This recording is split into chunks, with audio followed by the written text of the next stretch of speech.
অনেক বড় এক কোম্পানি হঠাৎ করেই ব্যবসায় লোকসান করে বসল।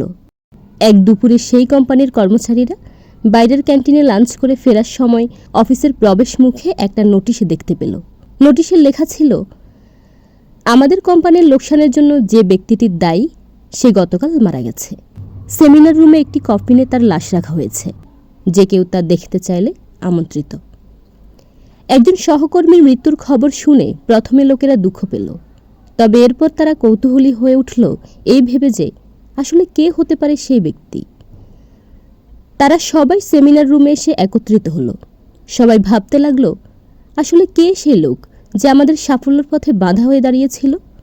তবে সে যেই হোক, এখন অন্তত সে আর বেঁচে নেই।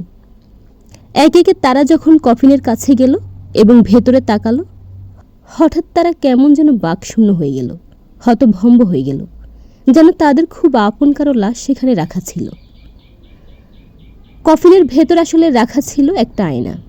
যেই ভেতরে তাকিয়েছিল সে তার নিজের চেহারাই দেখতে পাচ্ছিল। আয়নার একপাশে একটা কাগজে লেখা ছিল, তোমার সাফল্যের পথে বাধা দিতে সক্ষম শুধুমাত্র একজনই আছে গোটা পৃথিবীতে, আর সে হচ্ছে তুমি নিজেই।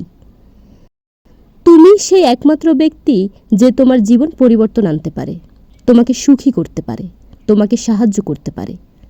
তোমার জীবন তখন বদলে যায় না যখন তোমার অফিসের বস বদলায়, যখন তোমার অভিভাবক বদলায়, তোমার বন্ধুরা বদলায়।